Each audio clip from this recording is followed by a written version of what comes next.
showing off.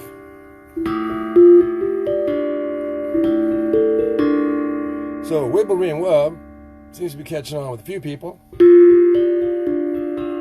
And the censors don't seem to know what's going on. So we're going to chat a little more this morning. Yeah.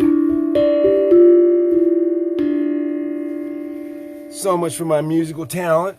It's not much, but it is what it is. Hi. Somebody made a comment the other day about, of all things, my other hat. My plain old hat. My leather hat. I have other hats. We all do. We wear lots of hats. We wear lots of garb. Uniforms. Give us a special look. Might be intimidating to some. How you doing, Suzanne? Yeah, some people, they have a problem with this. What's the problem? He's different. Well, what's wrong with different? I got cock feathers in my hat. Not to mention a feather I didn't even know what sort of bird it came from, but it's a pretty bird. What's going on? It's a new week. A new month. A new chapter. How you feeling? You're part of it. It's time, you know. For a lot of you, it's time for you to go ahead and wake up. It's time to go ahead and wake up and smell the roses. So what happened to my... Wow, man, I just totally lost my visual. Isn't that something else? Took my hat off and it couldn't focus on me. Wow. Now, Nancy, glad to see you. Thank you. I love my hats too. I've worn a lot of them over the years. At one time I had a business where I wore 50 hats. You know that? 50 hats. How do you wear 50 hats?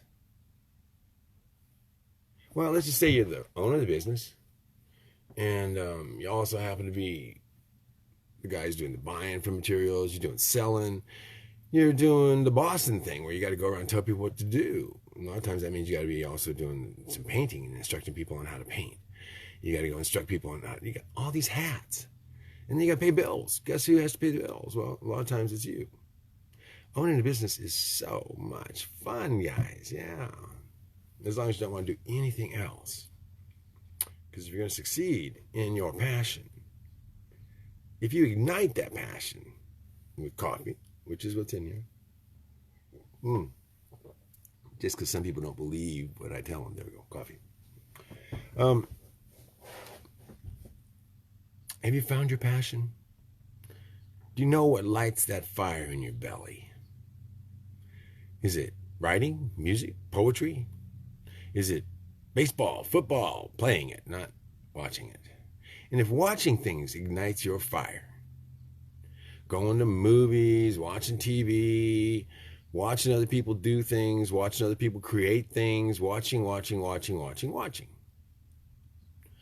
I'm okay with that. Somebody's got to watch all this stuff. Well, actually, they don't.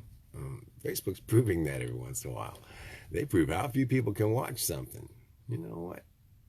I've had it as few as 18 people get a post from me or Brad or Tiny Texas Houses or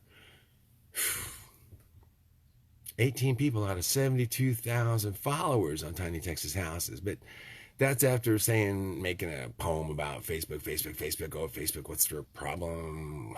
Something like that. And algorithms aren't supposed to be able to be emotional. They don't get pissed off. You can't piss off an algorithm, supposedly. Or else AI has feelings, because I can say certain things and all of a sudden I pissed it off. So either that or I got my own personal friend over there at Facebook. What a great place to have friends over in the censor department.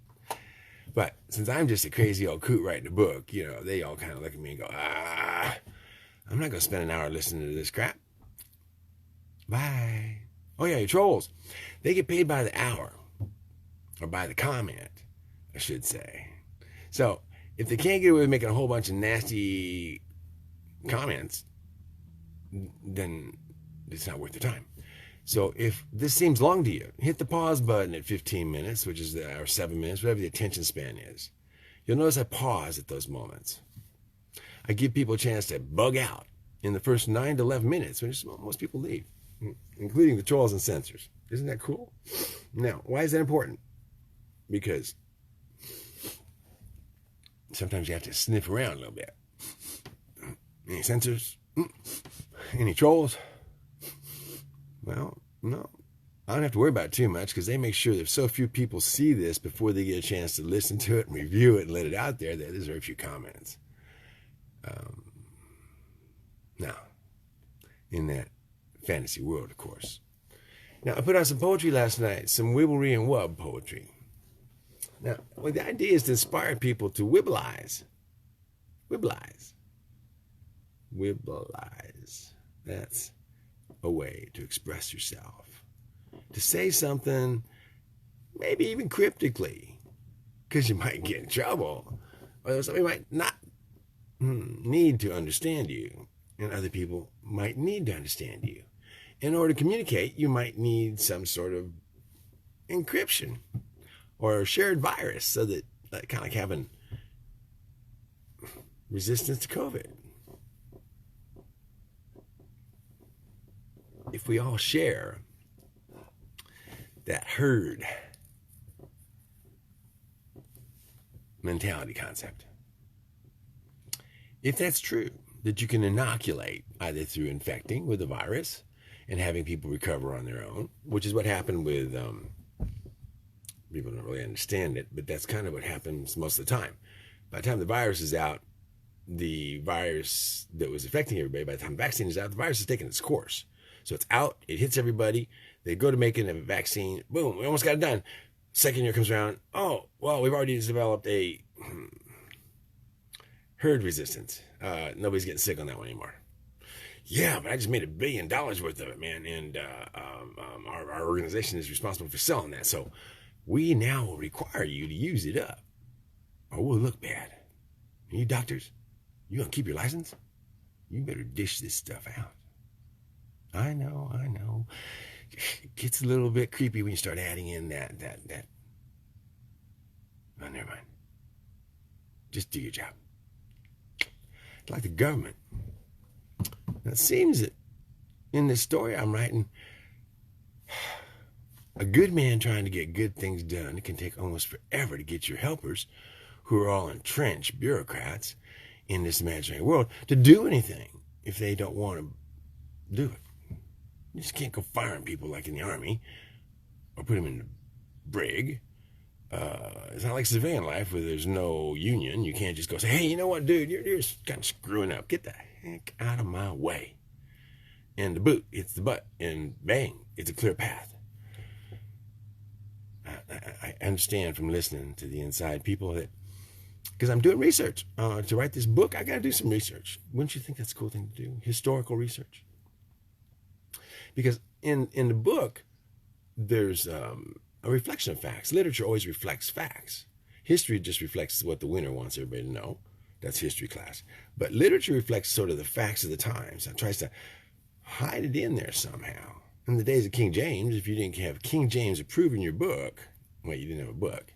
Why? Because your head got cut off. Because to get a book, you had to write it. And if you wrote it, you had to write it in the king's language, first of all. And second of all, you had to abide by the church.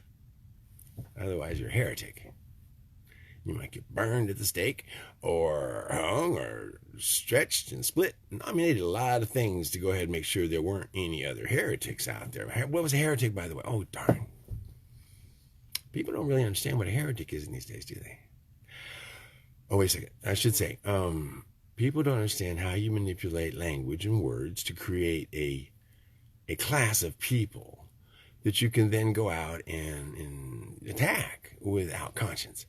In war, we do that by, I think what they did with my dad, unfortunately, when he was in Vietnam, and my friends, is they taught you to think of those other people you're shooting as gooks or as slopes or as some other really hugely bad name to call somebody, and they came up with a lot of them.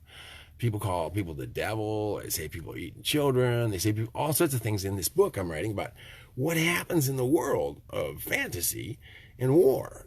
And it's all about this book, mind you, everybody. And those words, just like other words that are used all around the world, represent hate in a you might say, a directed format that picks out a certain person or race. I've heard the horrible things said over time, and I've been called some pretty bad things. I've been called a kraut. I've been called, back in the days when we had problems and I was at school, man, there was a big problem between blacks and whites. In fact, in those days, they didn't use the word black. They used another word that I won't even use today, but I will say that it started with N. And why do I say I won't use it? Because I'm not allowed to use it. I'm a white person. But I'm also a black person in white skin. I was born and brought up in the Army. There's no color in the Army. You're side by side with whatever color man it is. He is your buddy. He is your platoon leader. He may be your captain. You are equal human beings. Now, it wasn't always that way. Trust me. I'm not naive about the fact that there's always a problem. For right now, you're better off being racial minority in the military than you are being a female in a man's world out at war. I'm sorry. That's where the problem lies. And so now you're going to mix it up. You can't even protect the females in a male environment because men can't control themselves when they're young, apparently. And they don't prosecute. Yeah. I know, let's get it back on a lightweight subject, right? Why do those women come back and end up on the street? Why do those women end up with PTSD from what happened to them from our side? Many stories.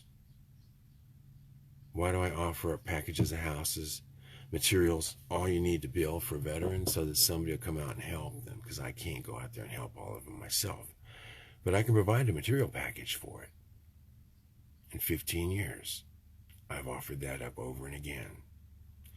Not one officer, not one organization, not one nonprofit, not President Trump, not President Obama, no, nor Clinton. None of them have done anything to take the salvage materials of our world and turn them into a resource basin that would supply careers and houses and incomes without imports, without toxins across the entire nation. The kids say it's because I couldn't get their attention. They didn't know. Nobody knew that we were throwing away all these resources. In spite of my screaming in the night, that's what it feels like when you're shadow banned and censored. We're selling cast iron to China for $60 1,000 pounds, and I can't drive it down the street from where I'm at to San Antonio for $60 1,000 pounds. How's it managed to go ahead and be worth it for us to not dig up iron ore and not have to go ahead and smelt it to make iron? And once that's all done, and it even looks like beautiful objects, but once that's done, we're going to go ahead and sell the final product to China for less than I can dig it out of the ground as iron ore, for less than I can smelt it just for the cost of the heat to do it, or the equipment to do it on. We did all that in Pittsburgh. We did all that in Philadelphia. We did all that up north when we had an industry in our country. And now we're going to give them all the product for dirt cheap nothing, let them build an army bigger than ours out of it, and send it back as what? Toys? Wake up, folks. In my story, that chapter is really ugly. It's a really ugly chapter. What happens when you pile up a whole bunch of weapons all next to each other? One sees these guys, they got a big pile, and these guys got a big pile, and here's another big pile, and here's another. You don't want to waste all that money and not use it, do you? Not a general. Goodness gracious. My fireworks stand, man. You can't take away my fireworks stand until we shoot the fireworks off. Yeah, but you're going to kill millions of people, man. You're going to destroy the environment. The whales, you're going to blow their eardrums out with all that high dollar solar stuff. And I mean, my God, can't you think about, nah, man, we got a war to fight. Get out of the way, soldier. Yeah, I was a soldier. And if you are a soldier, and they say get out of the way, you damn sure better get out of the way. You stand in front of a general, and you say, sir, I disagree. And according to the Constitution, I put you under arrest for treason, general. And he'd go, excuse me, do I see a private or sergeant? Who the hell are you? President. I'm president. I said, who the hell are you? I'm president of the country. Dude, let me clue you in. We're allowing you to be president of the country, and your family's alive. Isn't that cool? And they're going to stay alive. Because you're going to listen instead of talk so damn much. You're causing a problem. And in the book of Wibblry and Wub, they come to this guy and they say, dude, you either shut up or you will be alone having watched your family die. And walk away. You heard that, hadn't you? Walk away. Unfortunately, more people need to walk away in some cases, and less people in others. Now, luckily, this little fake story, this Wibblry and Wub about a little boy who grows up as a poor boy with no hope of doing anything in his life, beaten down, different, challenged with a broken back, challenged with all sorts of illnesses, challenged with drunks, and all the other things that come in life. To prepare you? Why? Prepare you. Well, if you're going to write a book, you better have a whole bunch of archetypes. People you can write about. Not real people. Just what some people can be like. You know, they can look good. They can have a nice smile. They can even have the look of caring for you in their eye. Now, how do you work with a salesman who's very good? I also studied sales when I was a salesman years ago. Tom Hopkins, I highly recommend him. One of the leaders in the world of sales, how to be successful at anything and how to be happy at it. Before him, Zig Ziglar, and I mean, a long list. I studied them all. I've read many inspirational books that I think you should read. Og Mandini's got some incredible, short, easy books. Siddhartha by Herman Hesse. If you read these books, they'll lead you to a way of thinking, if you can find them, if they haven't burned them in your area or banned them from the libraries or the schools, which seems to be growing again. Isn't that wonderful? So, you know, you can't, I have to keep telling people why I'm drinking, because otherwise they accuse me of being a drunk. I had somebody say, oh man, I think he's an alcoholic. He's drinking all the time. I was like, yeah, I drink coffee. I'm a coffeeholic, I guess, which is probably to some degree supposed to be detrimental to my health. On the other hand, there's ample evidence. Since the 5 people in the study in 1917 who they determined because if you drink coffee, it will dehydrate you because they peed. Imagine that, drinking coffee and peeing it out. I don't know how they figured out that it dehydrates you. And the more you drink coffee, the more you pee. It's amazing how that works. On the other hand, there's also some extremely good information out there. Studies that show that coffee helps your memory, helps stick, especially if you take it when you go about to go to sleep, when you're waking up. it kind of kicks you into higher gear and allows you to store memories and process information at a higher speed. Now, considering I like to process at extremely high speeds and slow down dramatically in order to be able to communicate with people, I know I'm not slowing down much. Luckily, I lived in Michigan where we get to go 320 words a minute and everybody goes, huh? In the South, I thought I had a speech impediment. Now, imagine if I had a mask on, guys.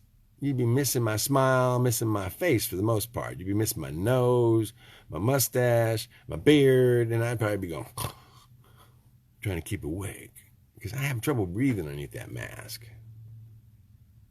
And it's not psychological. Well, in some sense it is. You get less air, you get hypoxic, it affects you psychologically. You can't think as clear.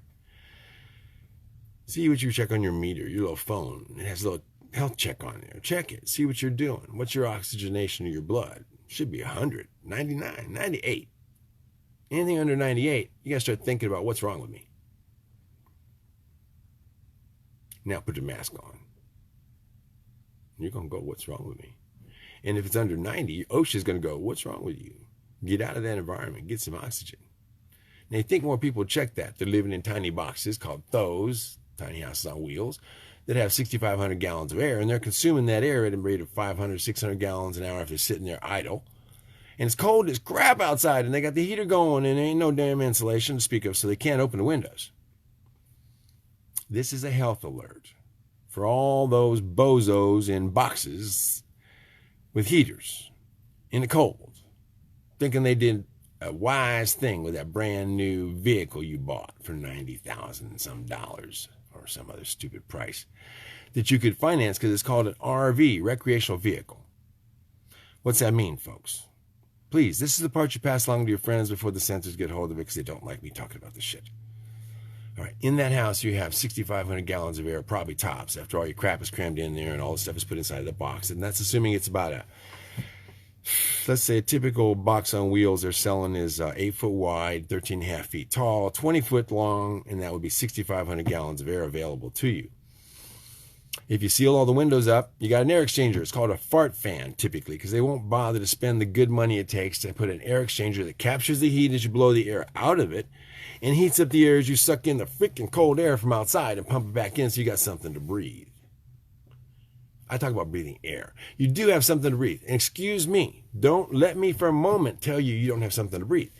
You have endocrine disruptive compounds, politely known as, of course, EDCs. And they mimic estrogen. So, honey, if you ain't getting enough estrogen, you just go ahead and move into that new tiny house with vinyl in it. Vinyl, maybe blinds from Walmart or whatever. That outgasses endocrine disruptive compounds. You breathe them in, you got more estrogen. And guys, if you want more estrogen, guess what?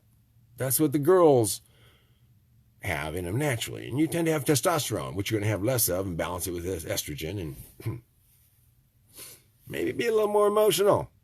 Now, but the bigger problem is not that. There's also formaldehyde out of anything that's less than 5 years old coming out of that wood as you heat it up and dry it out. And there's also other chemicals you're curing out of those materials, including plasticizers. Oh, they're wonderful things too. You feeling like a little plasticky lately? Got little bags under your eyes?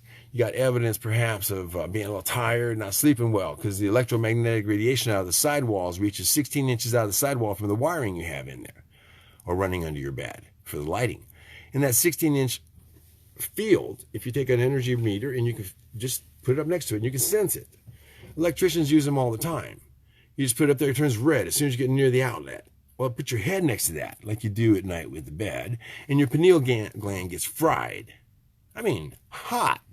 Because it's under radiation. It's under electromagnetic radiation all night, so it can't produce melatonin. It thinks the lights are on. It's not sleeping. If you don't produce melatonin, you can't sleep well, can't dream well, can't reduce your inflammation, can't heal. That's great if you want sick people, isn't it? So why would you wire 16 inches off the floor where your head sits at the wall where you put your headboard? Because most people are stupid enough to don't know anything. I say stupid because I'm going to tell you this is a problem. And what are you going to do? Stupid is you go back there and sleep with your head against the wall tonight instead of your feet.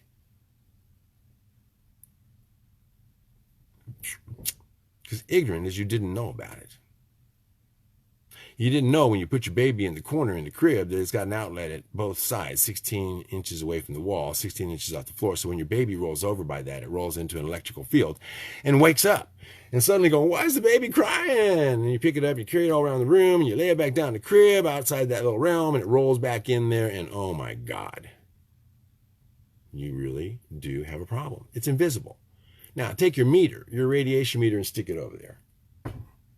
Now, if you for 1 minute don't think you're the most complex electrical computer on the planet, a biocomputer, if you don't ground like everything else, a car, a phone, anything needs battery, you're going to have a problem. If you put all sorts of ugly chemicals inside the body through your lungs into your blood directly, because you don't have oxygen, it's going to grab anything it can left. It's going to scrub whatever you're breathing. I'm going to finish up that little conversation because most people don't understand. 500 gallons of air an hour for you alone in a single night, 8 hours, is 4,000 gallons for the math wizards who can't do math in their head anymore. Now you get excited and boyfriend there, girlfriend there, wife's there. And the two of you are giggling, laughing, drinking a little wine. That's 750 gallons an hour each. You just burned another 1,500 gallons with two of you now instead of one. And in 2 hours, you're probably 3,000 gallons into a limited amount of oxygen. But you're really getting giggly and laughing, a little bit of wine. So you get up in that loft, that little coffin loft most of them have. 3 foot high, 4 foot high. Don't bang your head, please. And you have mad passion for an hour, and you burn up another 2,000 gallons of air each. I mean, mad passion, not just regular passion. Mad passion. One heck of a night and you fall asleep.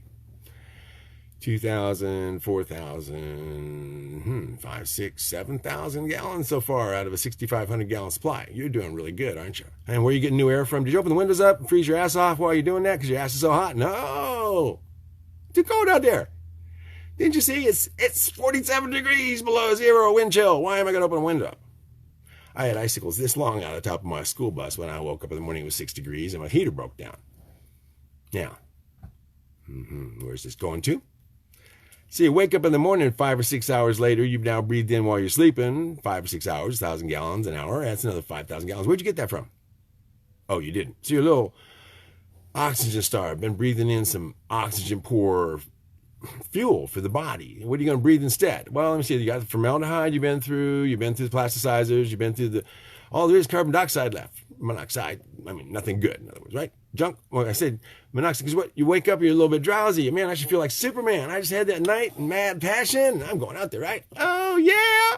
No, I'm going down to get some coffee, turn on that propane, and I'm so tired I don't even pay attention that it's burning blue, but it comes on, and no, it's burning orange. Shit, I didn't pay attention. So it's burning orange. I still put my coffee pot on there, and I go back up and take a little nap with honeydew, right?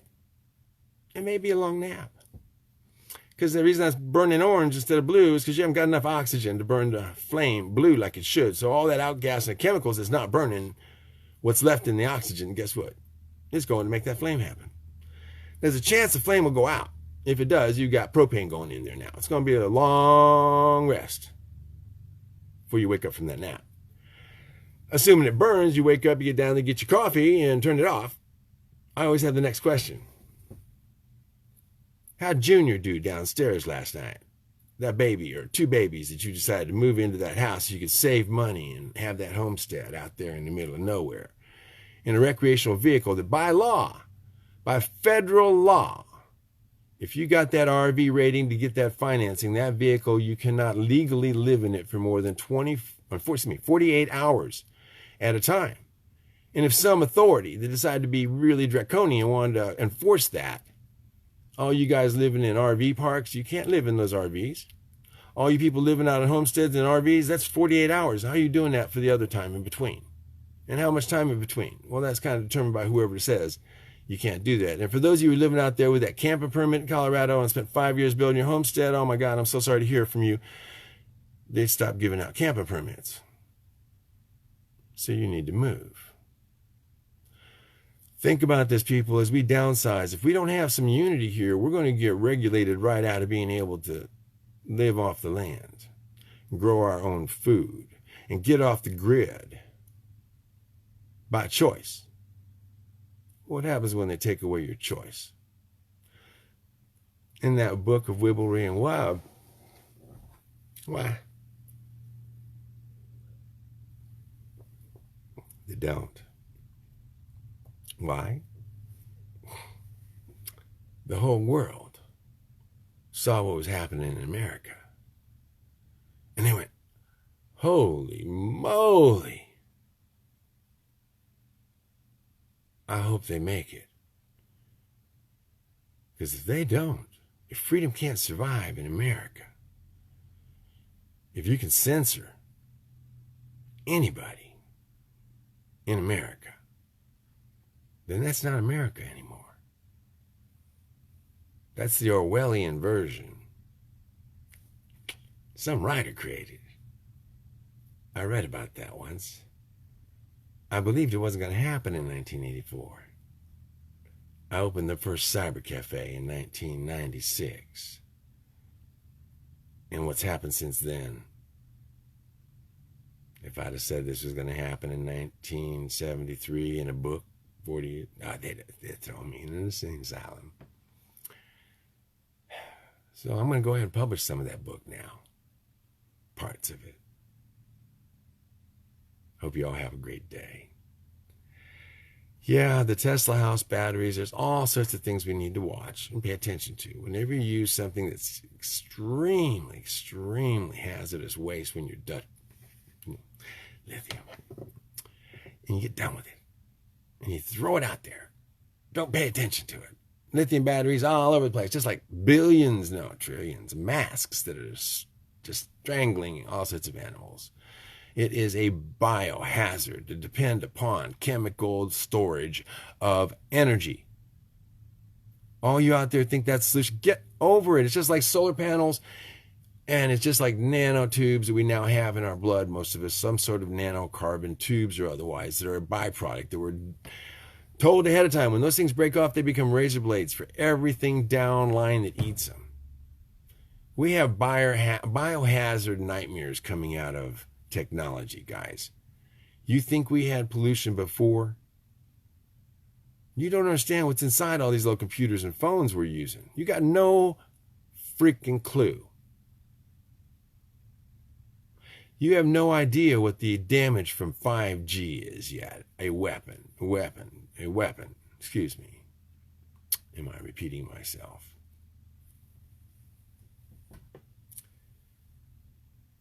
Listen carefully, please. In my imaginary world of Wibblry and Wub. These broadcasts come from someplace, somewhere, sometime. They're going to be relevant for a long time. They address the fabric of our society. The book is being written in a number of forms. Into the Earth, Salvage, Texas. Tiny Texas houses, little wibs. My energy of soul, embodied. My imagination, manifested. Its impact? Inspired. Inspired by the words of JFK, Martin Luther King, Malcolm X, Bob Marley, and many others, including Donald Trump.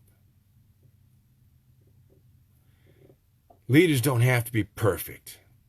Gandhi wasn't, but he led a nation peacefully to solutions.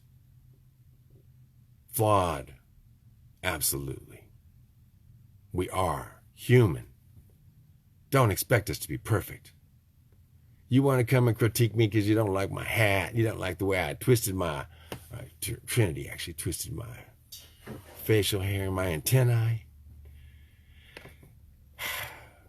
Petty. But I have fun chewing up trolls.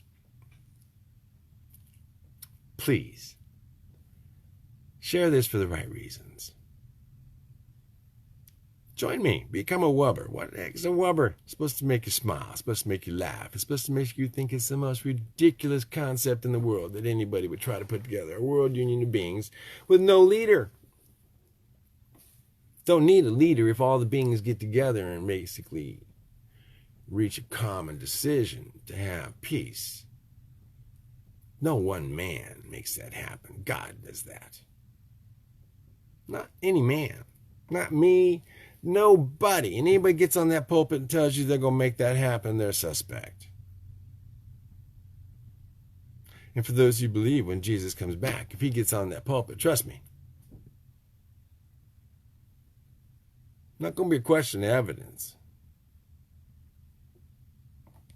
If that's what you believe. If you believe it's Muhammad, if you believe Krishna's coming back, or a new God being born, it really only matters to me what you believe if it includes killing everybody else I know to make that possible. At some point, the warriors, the legions of light, from all around the cosmos, all around the universe, will step in. There's a world union of beings. Whether you like it or not, those of you who think this is absolutely crazy and can't happen, trust me, I am just a writer talking about a story. And in that story, it happens. Now, luckily, I'm getting excerpts from a book in the future. You know what? And he's writing about the past. That's how we know it happened. It's going to be good. No matter how dark it looks. Why? Because you all are part of the story. And together, we, W-I-I, my eyes, your eyes, all of our eyes, the eyes together, uniting toward this one particular goal. A world union of beings that will then be able to, in peace, go out into the cosmos. Imagine that. Oh yeah, wait, it did. It's called Star Wars. It's called a whole bunch of movies and shows we've been watching to get us ready for this time we're in right now. And those who don't want you to believe it, that don't understand or want to participate in disclosure, don't worry. The evidence will be overwhelming soon. Darby's been expecting this for a long time. I hope you are too. If you're not, you're about for one big ass surprise. See you later.